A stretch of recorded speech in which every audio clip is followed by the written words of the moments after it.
சத்தியத்தையும் அறிவீர்கள், சத்தியம் உங்களை விடுதலையாக்கும்.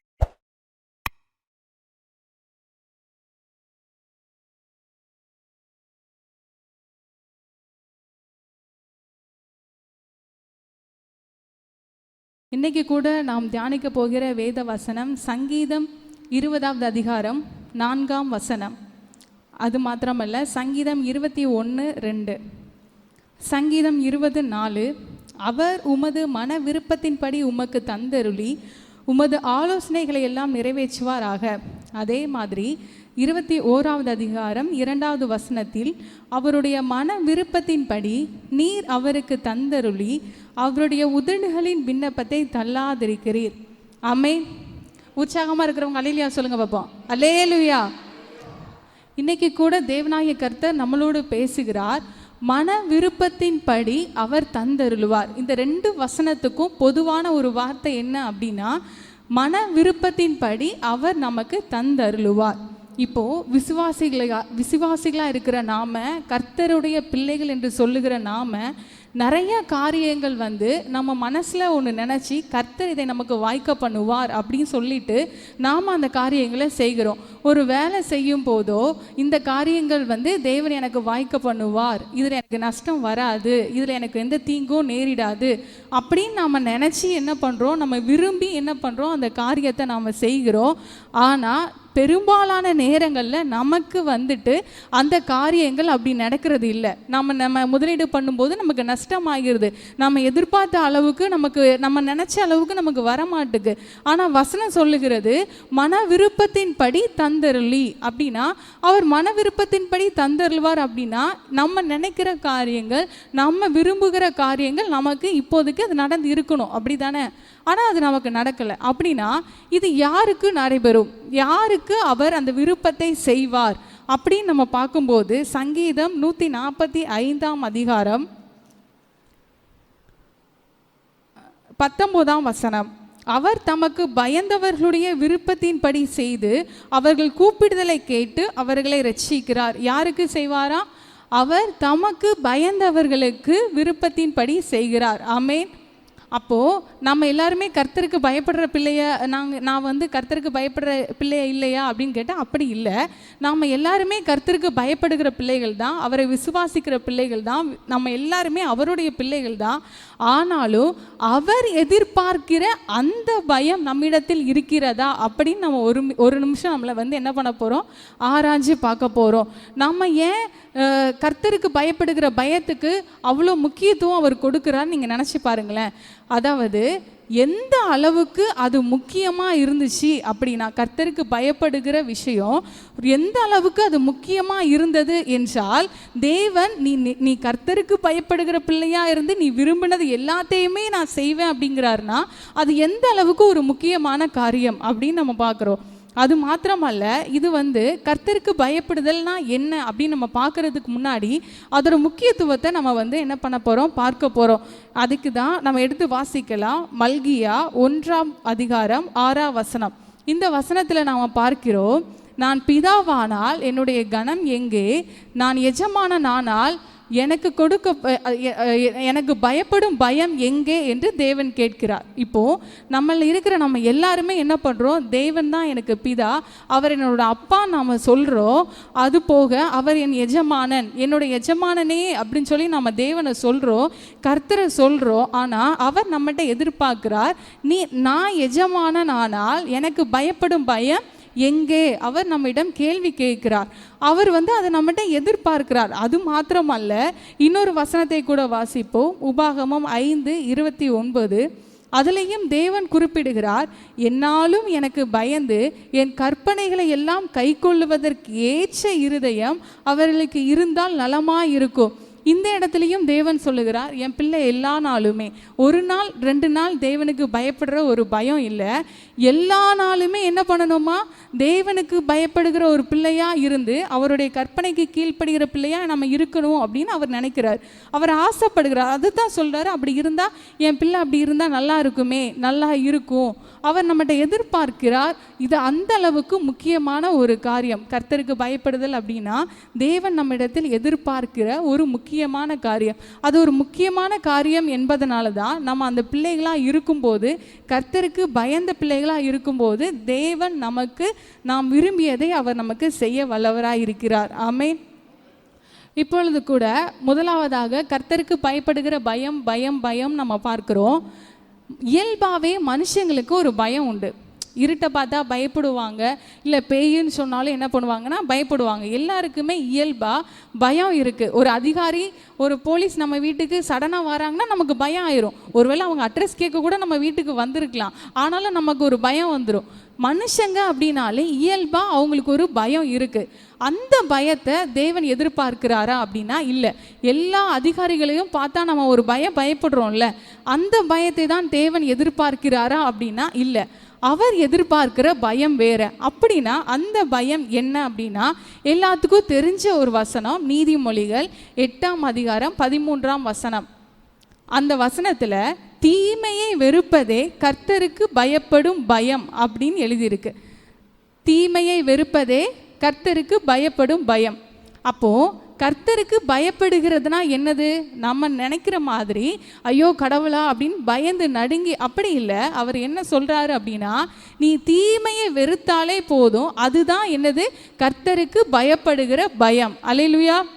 அப்போது தேவன் நம்மகிட்ட என்ன எதிர்பார்க்கிறார் அப்படின்னா, தீமையை வெறுக்க வேண்டும். அதுதான் கர்த்தருக்கு பயப்படுகிற ஒரு பயம். அப்போது தேவன் என்ன பண்ணுறார்? அவர் பரிசுத்தராக இருக்கிறார், அவர் தீமையை வெறுக்கிறார். நாமளும் என்ன பண்ணணும்? தீமையை வெறுக்கணும். அவருடைய பிள்ளைகளாக இருக்கிற நாம் என்ன பண்ணணும்? தீமையை வெறுக்கணும். நம்ம அப்படி வெறுக்கும் போது நாம் யாராக இருக்கிறோம்? கர்த்தருடைய பிள்ளைகளாக இருக்கிறோம். கர்த்தருடைய பிள்ளைகளாக இருந்து அவருக்கு தீமை வெறுக்கும் போது அவருக்கு பயப்படுகிற பிள்ளைகளாய் நாம் மாறுகிறோம். நாம் மாறும்போது தேவன் நாம் விரும்புகிறவைகளை செய்கிறார். அல்லேலூயா. அப்போது இந்த இடத்துல தீமையை வெறுப்பதே கர்த்தருக்கு பயப்படும் பயம்.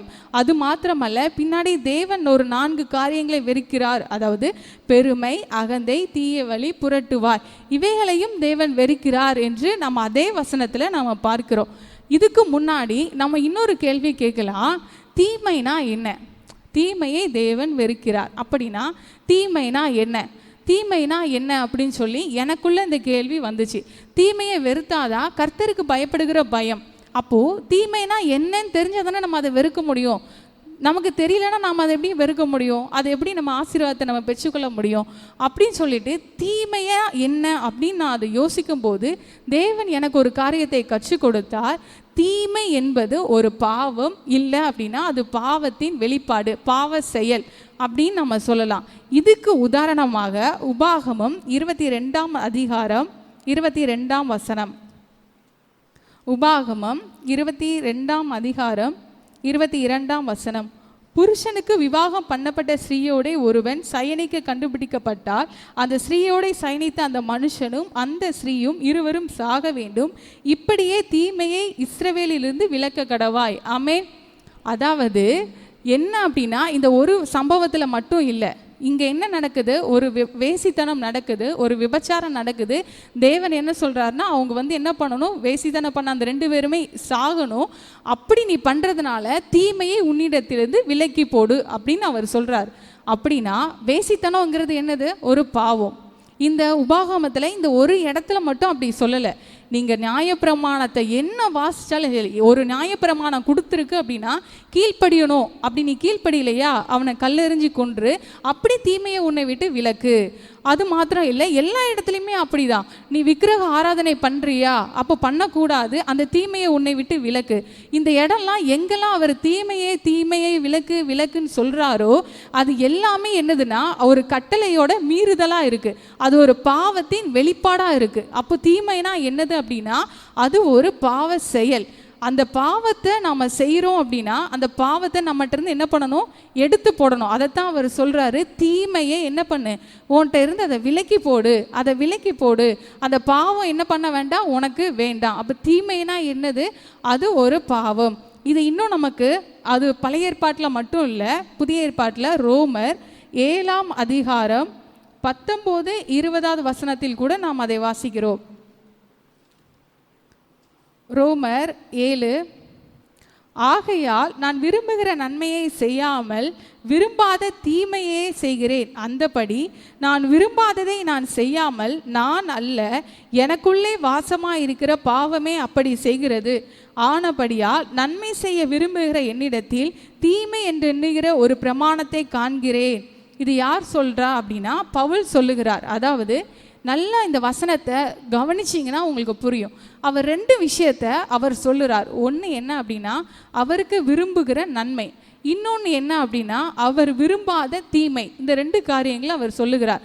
நான் நன்மை செய்யணும்னு தான் விரும்பி நினைக்கிறேன், ஆனால் நான் விரும்பாத அந்த தீமையை தான் நான் என்ன பண்ணுறேன், செய்கிறேன் அப்படின்னு அவர் சொல்கிறாரு. அந்த தீமையை என்னது செய்யுது? எனக்குள் இருக்கிற பாவமே அப்படி செய்யுது. அப்போ அந்த தீமையான காரியம்னா என்ன? ஒரு பாவத்தின் வெளிப்பாடு தான் என்னது? தீமை. ஒரு பாவத்தின் செயல், அதனுடைய வெளிப்பாடு, அதுதான் என்னது? நம்மளோட அந்த தீமைங்கிறது. இப்போ தேவனாகிய கர்த்தர் நம்மகிட்ட சொல்கிறார், இந்த தீமையை தான் நீங்கள் விலக்கி போடணும் அப்படின்னு அவர் சொல்கிறார். இது மாத்திரமல்ல, இது நம்மளோட பழைய ஏற்பாட்டில் ஒரு உபாகமத்தில் நியாயப்பிரமாணத்தாலேயோ ஒரு புதிய ஏற்பாட்டில் பவுலுக்கோ தேவன் கொடுத்த வார்த்தை இல்லை. இது எங்கே வருது அப்படின்னா இந்த நன்மை தீமைங்கிற வார்த்தை ஆதியிலே வருது. அங்கே ஒரு விருட்சம் இருந்துச்சு, ஏதேன் தோட்டத்தில் ஒரு விருட்சம் இருந்துச்சு. அதோட பேர் என்னது? நன்மை தீமை அறியத்தக்க. அங்கே என்ன வந்துடுது? தீமை வந்துடுது. அதைத்தான் என்ன பண்ணிட்டாங்க ஆதாம் ஏவாள், அதை அவங்க உட்கொள்ளும் போது அந்த தீமை என்ன நன்மை என்ன அப்படின்னு அறிகிற அறிவு அவர்களுக்கு எங்கே வந்தது?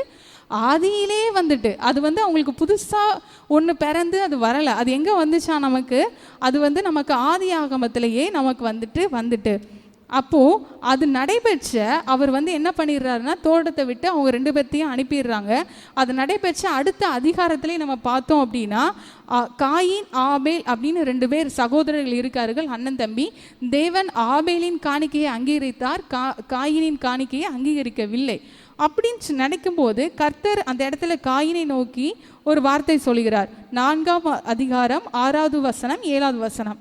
அப்பொழுது கர்த்தர் காயினை நோக்கி, உனக்கு ஏன் எரிச்சல் உண்டாயிற்று? உன் முகநாடி ஏன் வேறுபட்டது? நீ நன்மை செய்தால் மேன்மை இல்லையோ? நீ நன்மை செய்யாதிருந்தால் பாவம் வாசற்படியில் படுத்திருக்கும். புரியுதா? நம்ம நன்மை செஞ்சோன்னா நம்மக்கிட்ட என்ன இருக்காது? தீமை இருக்காது. நீ தீமை செய்யணும் நீ நினைக்கும் போதே பாவம் என்ன ஆயிட்டு உன் வாசப்படியிலே படுத்திருக்குமா? அப்படின்னா என்னது? தீமை நம்மக்கிட்ட வாசல்படியிலே அது படுத்திருக்கும். நம்ம என்ன பண்ணணும் அப்படின்னா அந்த தீமையான அந்த பாவ குணநலன்களை நாம் வெறுக்க வேண்டும். இதைத்தான் தேவன் நம்மிடம் விரும்புகிறார். அல்லேலூயா. அப்போது அந்த வசனத்தை திரும்ப ஒரு வாட்டி நம்ம எடுத்து வாசித்து பார்க்கலாம். சங்கீதம் 145 19வது வசனத்தை திரும்ப வாசிக்கலாம். அதில் தமக்கு பயந்தவர்களுடைய அப்படிங்கிறதுக்கு பதிலாக பாவத்தை வெறுக்கிறவர்களுடைய அப்படின்னு போட்டால் அதுக்கு கரெக்டாக இருக்கும். அது சொல்லலாமா? அதாவது பாவத்தை வெறுக்கிறவர்களுடைய விருப்பத்தின்படி தேவன் செய்து. புரியுதா? அப்போது தேவன் நம்ம அவருக்கு பயப்படுகிற பயம்னா என்னது? பாவத்தை வெறுக்கணும். அவர் இன்று நேற்று நீ பாவத்தை வெறுன்னு சொல்லலை. அவர் ஆதியிலே சொன்னார், நம்மளை பாவம் ஆட்கொண்டது அந்த காயின் ஆபேல் அந்த சம்பவத்திலேயே நீங்கள் பார்த்தீங்கன்னா காயின் ஆபேலை கொலை செஞ்சிடுவான். பாவம் அங்கேயே ஆரம்பிச்சிருது. அங்கே ஆரம்பித்தது தேவன் அந்த பாவத்தை வெறுத்தார். மோசையின் மூலமாக நியாயப்பிரமாணத்தை கொடுத்து இந்த மாதிரி அந்த கற்பனைகளை கொடுத்து தீமையை உன்னை விட்டு விலக்கு, தீமையை உன்னை விட்டு விலக்கு, தீமை உங்ககிட்ட வந்துட்டு அந்த தீமையை விலக்குன்னு சொன்னார். ஆனால் தீமை விலகலை. தீர்க்கதரிசிகள் மூலமாகவும் சொன்னார், தீமை விலகலை. ராஜாக்களை கொண்டு வந்து சொன்னார், தீமை விலகலை. அந்த தீமை பழைய ஏற்பாடு காலத்தில் விலகவே இல்லை. கடைசியில் அவர் ஒரே பேரான மகனையே அந்த தீமையை நம்மை விட்டு விலக்க வேண்டும் என்பதற்காகவே அவர் கொடுத்தார். அல்லேலூயா.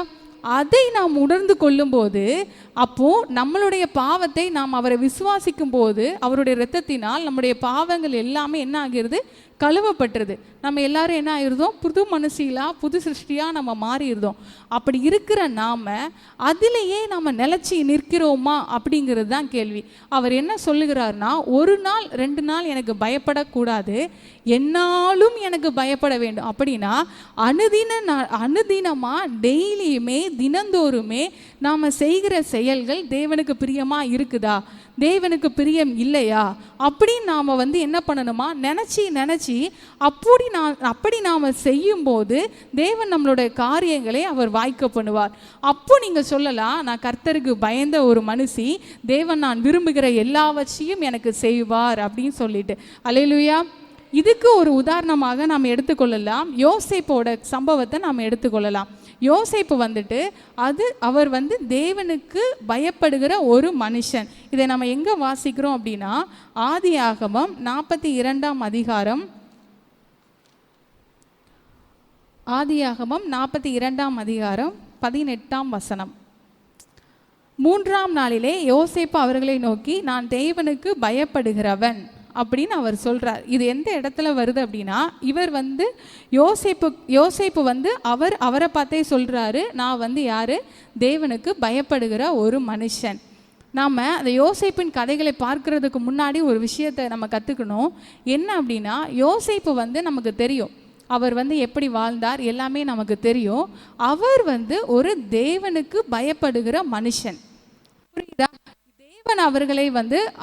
தேவன் வந்து அவரை ஆசீர்வதித்தார். நீங்கள் வாசிக்கும் போது தேவனாகிய கர்த்தர் அவர் செய்கிற எல்லா காரியங்களையுமே அவர் ஆசீர்வதித்தார்.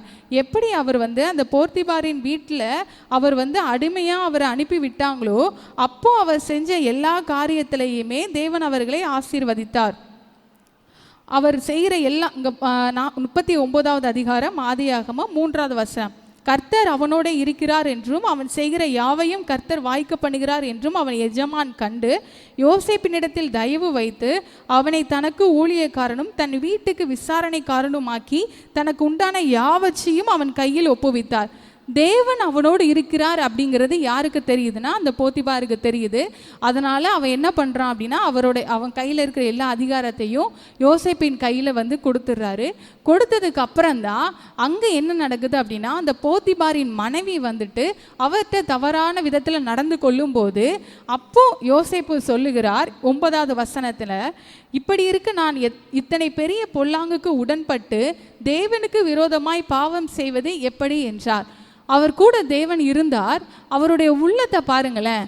அவர் நினச்சா அவர் அந்த பாவத்தை செஞ்சுட்டு போயிருக்கலாம், அது வெளியே தெரிஞ்சிருக்காது. ஆனாலும் அவர் வந்து என்ன சொல்கிறார் அப்படின்னா, இப்படிப்பட்ட தேவனுக்கு விரோதமான பாவத்தை நான் எப்படி செய்வேன், நான் ஒரு காலும் அப்படிப்பட்ட காரியத்தை நான் செய்ய மாட்டேன். இப்படி அவர் செய்யாமல் இருந்ததுனால தான் அதுக்கு அடுத்து வர்ற அந்த அதிகாரங்களில் அவர் சொல்கிறாரு, நான் தேவனுக்கு பயப்படுகிற ஒரு மனுஷன். அல்லேலூயா. அப்போது தேவனுக்கு பயப்படுகிற மனுஷன் அப்படின்னாலே அவங்க பாவத்தை விட்டு என்ன பண்ணியிருக்கணும், விலகி போயிருக்கணும். யோசேப்பை போல நமக்கு பாவத்தை விட்டு என்ன பண்ணணும், விலகி ஓடணும். அதுதான் தேவன் நம்மிடத்தில் விரும்புகிறார். சின்ன பொய்யா இருக்கட்டும், எவ்வளோ பெரிய பிரச்சனையாக இருக்கட்டும், எந்த விதத்திலையுமே உண்மையாக இருந்துடணும், நீதியாக இருந்துடணும். நம்ம என்ன பண்ணக்கூடாது, தேவனுக்கு பிரியமில்லாத காரியங்களை ஒரு நாளும் நம்ம செய்யக்கூடாது. நம்ம ஒவ்வொரு நாளுமே கர்த்தர் நம்மளோடு இருக்கிறார், அவர் நம்மளை பார்த்து கொண்டு இருக்கிறார். அப்படி நினச்சி செய்யும்போது எப்படி தேவன் யோசேப்பை ஆசீர்வதித்தாரோ, அவர் சிறைச்சாலைக்கு போகும்போதும் அந்த சிறைச்சாலை அதிகாரி வந்துட்டு இந்த அதிகாரத்திலே வந்துட்டு நம்ம கடைசியில் பார்த்தோம் அப்படின்னா, கர்த்தர் அவனோட இருந்தபடியினாலும் அவன் எதை செய்தானோ அதை கர்த்தர் வாய்க்க பண்ணினபடியினாலும் அவன் வாசமாக இருந்த யாதொன்றையும் குறித்து சிறைச்சாலை தலைவன் விசாரிக்கவில்லை. ஏன்னா சிறைச்சாலை தலைவனுக்கே தெரியுது கர்த்தர் அவனோடு இருக்கிறார் அப்படின்னு சொல்லிட்டு. அவர் எங்கே போனாலும், யோசேப்பை எங்கே தான் தூக்கி போட்டாலும் அவர் அந்த பயத்தை என்ன பண்ணலை, விட்டு விடலை. ஐயோ தேவன் நமக்கு வாக்கு கொடுத்தார், அதை வந்து அவர் நிறைவேற்றலை, இப்படி நான் சிறைச்சாலையில் கிடக்கிறேனே அப்படின்னு சொல்லி அவர் நினைக்கவே இல்லை. அப்படி நினைக்காமே இருந்து தேவனுக்கு அவர் உண்மையாக இருந்தார். அது மாத்திரமல்ல, அந்த சிறைச்சாலையில் இருக்கும்போது அங்கே 2 பேர் இருக்காங்க, சுயம்பாகி பானபாத்திரக்காரன் 2 பேர் இருக்காங்க. அந்த 2 பேருக்கும் அவர் யோசேப்பு வந்து சொப்பனத்துக்கு விளக்கம் சொல்லுகிறார் அப்படிங்கிறத அந்த அதிகாரத்தில் நாம் பார்க்குறோம். அப்படி அவரை 2 பேர்த்துக்கும் அர்த்தம் சொல்லிட்டு அப்போ லாஸ்ட்டாக அவர் சொல்கிறாரு, இதுதான் இதன் அர்த்தம் என்று சொன்னதும் அன்றி, நீ வாழ்வடைந்திருக்கும் போது என்னை நினைத்து என்மேல் தயவு கூர்ந்து என் காரியத்தை பார்வோனுக்கு அறிவித்து இந்த இடத்திலிருந்து என்னை விடுதலையாக்க வேண்டும். நான் எபிரேயருடைய தேசத்திலிருந்து களவாய் கொண்டு வரப்பட்டேன். என்னை இந்த காவல் கிடங்கில் வைக்கும்படிக்கு நான் இவ்விடத்தில் ஒன்றும் செய்யவில்லை என்று சொன்னான். அர்த்தம் நன்றாயிருந்தது என்று சுயம்பாகியின் தலைவன் கண்டு, அதாவது இப்போ 2 பேருக்கும் சொப்பன விளக்கம் சொல்கிறாங்க. அப்போ சுயம்பாகி மட்டும் இன்னும் 3 நாளுக்கு அப்புறம் திரும்பியும் அரண்மனைக்கு போக போகிறாங்க. அப்படி போகும்போது இது யாருக்கு முன்னாடியே தெரிஞ்சுட்டு, யோசேப்புக்கு தெரிஞ்சுட்டு. ஏன்னா சொப்பனத்துக்கு அர்த்தம் சொல்கிறது யோசேப்பு. அவர் விரும்புகிறார். என்ன விரும்புகிறார்? அதாவது நான் வந்து எபிரேயன்லேருந்து நான் களவாய் கொண்டு வரப்பட்டேன். நான் இந்த சிறைச்சாலையில் இருக்கிற அளவுக்கு நான் ஒரு பெரிய தப்பும் நான் பண்ணவே இல்லை.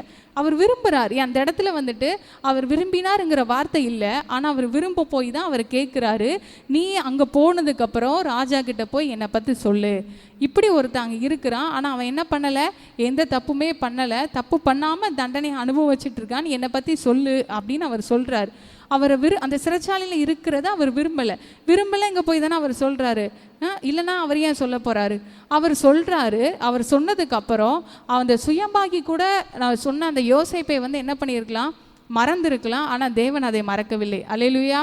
தேவன் அதை மறக்கலை. அவர் சிறைச்சாலையிலிருந்து வெளியே கொண்டு வந்தது மாத்திரமல்ல, அவர் எகிப்தியருக்கும் என்ன பண்ணார், யோசேப்பை வந்து ஒரு ராஜாவாக எல்லா மக்களுக்கும் அதிகாரியாக மாற்றி கொடுத்தார். இதற்கு காரணம் என்ன அப்படின்னா, அவர் தேவன் மேல் வைத்த அந்த பயம்தான்.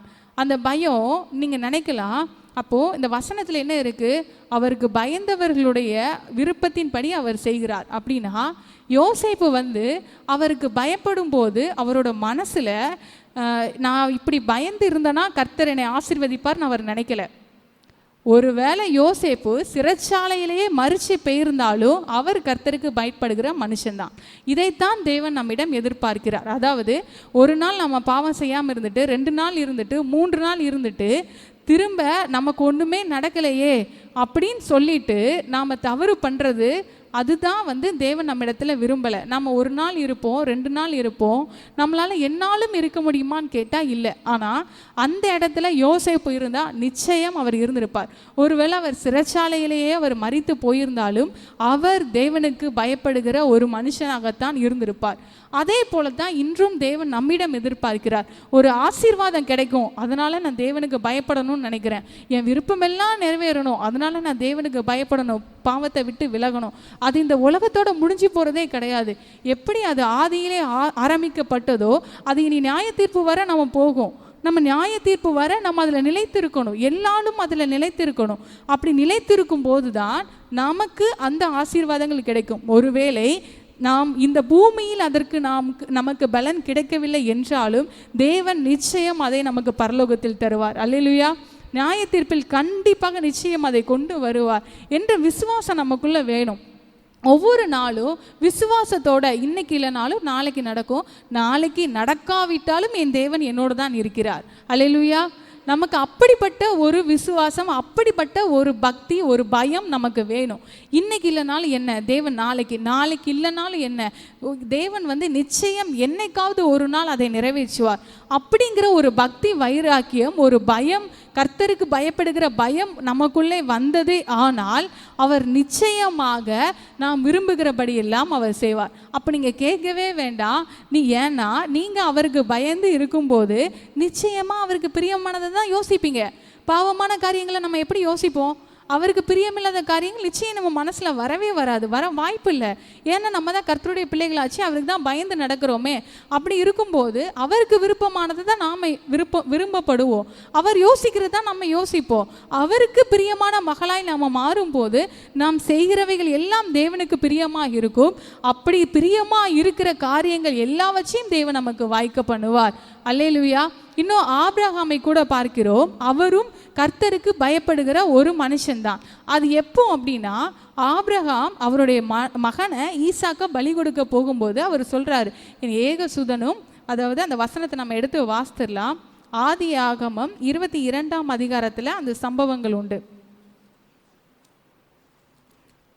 ஆதியாகமம் 22ஆம் அதிகாரம் 2வது வசனத்தில், அப்பொழுது அவர், உன் புத்திரனும் உன் ஏகசுதனும் உன் நேசகுமாரனுமாகிய ஈசாக்கை நீ இப்பொழுது அழைத்து கொண்டு மோரியா தேசத்துக்கு போய் அங்கே நான் உனக்கு குறிக்கும் மலைகளின் ஒன்றின் மேல் அவனை தகனம் பலியிடு என்றார். அதாவது நமக்கு இந்த கதை எல்லாத்துக்குமே தெரியும். ஆபிரகாம் கதை நம்ம அந்த சம்பவம் வந்து நம்ம எல்லாத்துக்குமே தெரியும். இந்த இடத்துல என்ன நடக்குது அப்படின்னா, ஈசாக்கை வந்து பலியிட சொல்லி யார் சொல்றாரு? தேவன் சொல்லுகிறார், கர்த்தர் சொல்லுகிறார், உன் ஒரே பையன்தான், உன் ஏக சுதன் தான், அவனை தான் நீ என்ன பண்ணணும், எனக்காக பலியிடுன்னு அவர் சொல்றாரு. அதே மாதிரி ஆபிரகாம் என்ன பண்றாங்க அப்படின்னா, அதை பலியிடுறாங்க, பலியிட போறாங்க, பலியிட போறாங்க. அப்பொழுது தேவனாகிய கர்த்தர் அந்த 12வது வசனத்துல பாருங்க, அப்பொழுது அவர், பிள்ளையாண்டான் மேல் உன் கையை போடாதே, அவனுக்கு ஒன்றும் செய்யாதே, நீ அவனை உன் புத்திரன் என்றும் உன் ஏக சுதன் என்றும் பாராமல் நீ எனக்காக ஒப்பு கொடுத்தபடியால் நீ தேவனுக்கு பயப்படுகிறவன் என்று இப்பொழுது அறிந்திருக்கிறேன் என்றார். ஆமென். அதாவது எந்த இடத்துல தேவனாகிய கர்த்தர் ஆபிரகாமை நோக்கி இந்த வார்த்தையை சொல்றாருன்னா, அவர் சொல்றாரு, ஒரு வார்த்தை சொல்றாரு, எம்மா நீ போய் என்ன பண்ணு, ஆபிரகாமே நீ போய் பிள்ளையை பலியிடுன்னு அவர் சொல்றாரு. பிள்ளையை பலி கொடுக்க போறோம் அப்படின்னு அவன் தெரிஞ்சுமே கர்த்தர் இதைத்தான் நம்மகிட்ட எதிர்பார்க்கிறார். அதுக்கு பின்விளைவுகள் அவன் யோசிக்கவே இல்லை. அவர் நேரடியாக போய் என்ன பண்ணாரு, ஈசாக்கை வந்து பலி கொடுக்க போனாரு. அப்போதான் தேவன் தடுத்து சொல்றாரு, இந்த மாதிரி நீ கர்த்தருக்கு பயப்படுகிற மனுஷன் என்று இப்பொழுது அறிந்திருக்கிறேன்.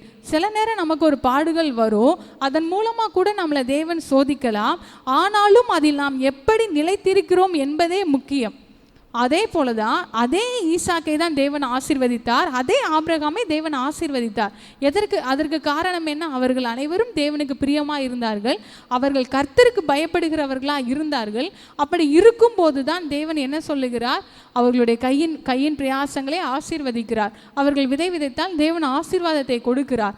அதே போலதான் நம்மளோட வாழ்க்கையிலையும் நாம் என்ன பண்ணணுமா, அவருடைய வார்த்தைகளுக்கு, அவருடைய கட்டளைகளுக்கு நாம் என்ன பண்ணணும், கீழ்ப்படிஞ்சு வாழணும். அப்படி வாழும்போது நமக்கு ஆட்டோமேட்டிக்காக நம்ம கர்த்தருக்கு பயப்படுகிற பிள்ளைகளாக நம்ம மாறிடுவோம். நம்ம அப்படி மாறிக்கிட்டே இருந்தோம் அப்படின்னா, சபையில் சொல்லப்படுகிற செய்திகளோ, நீங்கள் வேதம் வாசிக்கும் போதோ, எந்த வசனமோ நம்மளோட பாவத்தை உணர்த்துது, இல்லை நீ இது சரியில்லை, இதை நீ மாற்றிக்கோ அப்படின்னு ஒரு வசனம் சொல்லுது அப்படின்னா, நிச்சயம் நம்ம என்ன பண்ணிக்கணும், அதை மாற்றிக்கணும். அப்படி மாற்றும் போது தான் நாம் யார், கர்த்தருக்கு பயப்படுகிற பிள்ளைகள். அதாவது தீமையை நம்மகிட்ட வந்து தீமை இருக்கக்கூடாதுன்னு நம்ம வெறுக்கிற பிள்ளைகள். இப்படி நம்ம பயப்படுகிற பிள்ளைகளாக இருக்கும்போது தான் தேவனாகிய கர்த்தர் நாம் விரும்புகிறபடி எல்லாம் செய்து நம்மளை ஆசீர்வதிப்பார். அது மாத்திரமல்ல, அந்த வசனத்தில் இன்னும் ஒரு 4 காரியங்கள் கூட இருந்தது. அதாவது பெருமை, அகந்தை, தீய வழி, புரட்டுவாய். நீதிமொழிகள் 8:13. அதாவது இந்த இடத்துல இதுக்கும் எடுத்துக்காட்டு யாரு அப்படின்னா யோசேப்பு தான். அவருக்குள்ள பெருமை வந்ததே இல்லை. ஏன்னா அவர் ஃபஸ்ட்டு ஒரு இடத்துல போய் என்ன பண்ணுறாரு, சொப்பனத்தை வந்து என்ன பண்ணுறாரு சொல்கிறாரு. சொல்லும் போதும் அவர் என்ன சொல்கிறாரு, அது சுயம்பாகி பானபாத்திர காட்டு, தேவன் தான் என்ன பண்ணுறாரு, சொப்பனங்களை வந்து விளக்கம் கொடுப்பார். தேவனை தான் சொல்கிறாரு. அவர் ராஜாவுக்கு முன்னாடி போய் சொல்லும் போது அவர் என்ன சொல்லுகிறாரு, தேவனே. எல்லா இடத்துலையும் யாரு அவர் செய்தாலும் அவருக்கு மேலே இருக்கிற யார் அவர் உயர்த்தினார், தேவனே. அந்த பெருமையை அவர் எடுத்துக்கவே இல்லை. எப்படி நீ வந்து என்ன பண்ணுற, இவ்வளோ நல்லா சொல்கிறிய அப்படி, நான் இல்லை, அந்த சொப்பனத்துக்கு விளக்கம் கொடுக்கறது யாரு, எனக்குள் இருக்கிற தேவனே அப்படின்னு சொல்லி அவர் தேவனை வெளிப்படுத்தினார். அவர்கிட்ட பெருமை கிடையாது. அகந்தை உண்டான்னு கேட்டால் இல்லை.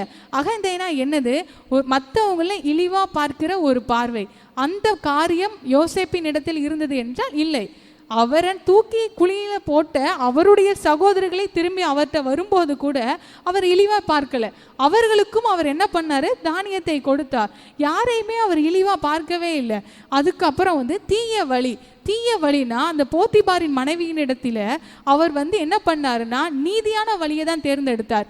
அவர் நினைச்சிருந்தா ஒரு தீய வழியை என்ன பண்ணியிருக்கலாம், தேர்ந்தெடுத்திருக்கலாம், தப்பான வழியில போயிருக்கலாம். ஆனால் அவர் என்ன பண்ணலை, அதை தேர்ந்தெடுக்கவே இல்லை. புரட்டுவாய், புரண்டு பேசுவாங்க, மாற்றி பேசுவாங்க. இல்லை, அவர் கிடையாது. அவர் என்ன சொன்னார், என் சகோதரர்கள் அவங்க சகோதரர்களை வந்துட்டு அவர் சொல்கிறாரு, போய் நீங்கள் என்ன பண்ணுங்க, அந்த கடைசி சகோதரனை அழைத்து கொண்டு வாங்க. ஆனாலும் நான் என்ன பண்ணுறேன், நான் அப்போ தான் நம்புவேன் அப்படின்னு சொல்கிறாரு. நான் அப்போ தான் தானியங்கள் தருவேன்னு சொல்கிறாரு. அதே மாதிரி இவங்களும் போய் கூட்டிகிட்டு வராங்க. அவர் என்ன பண்ணுறாரு, என்ன சொன்னாரோ அதை செஞ்சார். அவர் என்ன பண்ணாரு, அந்த குடும்பங்களுக்கும் என்ன பண்ணாரு, தானியம் கொடுத்தாரு. அது மாத்திரமில்லை, அவர் என்ன பண்ணாரு, அந்த மொத்த குடும்பத்தையும் எங்கே கொண்டு வந்துட்டாரு, எகிப்துக்கே கொண்டு வந்துட்டார். அவருடைய வார்த்தைகளில் அவர் உண்மை உள்ளவராக இருந்தார். தேவன் வெறுக்கிற எந்த காரியமும் யோசேப்பினிடத்தில் இருந்ததே இல்லை. இன்று தேவன் அதைத்தான் நம்மை பார்த்தும் சொல்கிறார். எப்படி பழைய ஏற்பாட்டில் மற்ற தீர்க்கதரிசிகளை கொடுத்து, நியாயாதிபதிகளை கொண்டு தேவன் தீமையை விட்டு விலகுங்கள், தீமையை விட்டு விலகுங்கள், பாவத்தை விட்டு விலகுங்கள் என்று சொன்னாரோ, அதே போல இன்றும் என்றும் அவர் சொல்லுவார். ஏன்னா உலகம் பாவத்தில் நிரம்பி இருக்கு.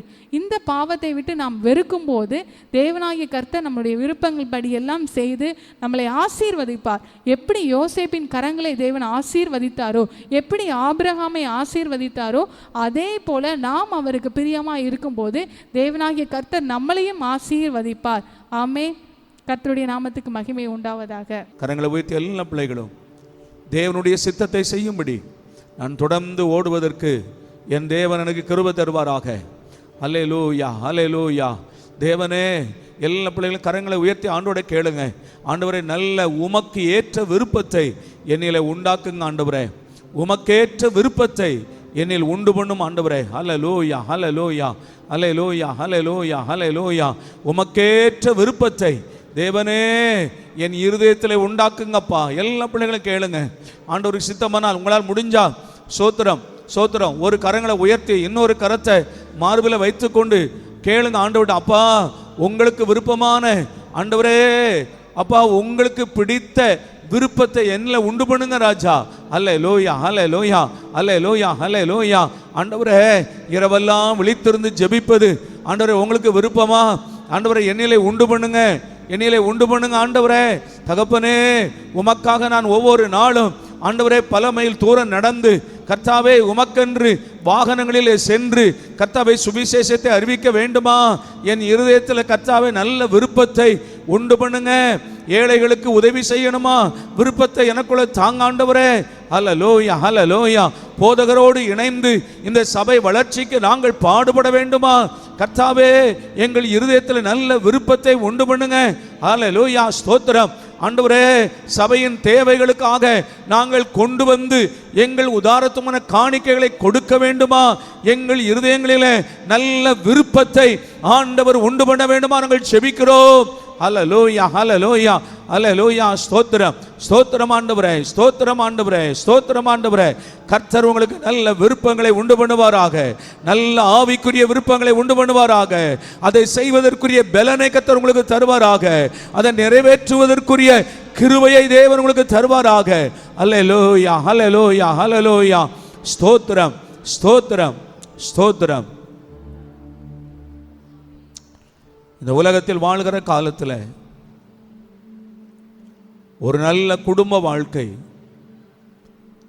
ஆண்டவரே, எங்கள் குடும்பம் ஒரு ஆசீர்வதிக்கப்பட்ட குடும்பமாய் ஓபேத் ஏதோமின் குடும்பத்தை போல, ஈசாக்கின் குடும்பம் போல எங்கள் குடும்பம் இருக்கணும், மனமகிழ்ச்சியாக இருக்கணும்.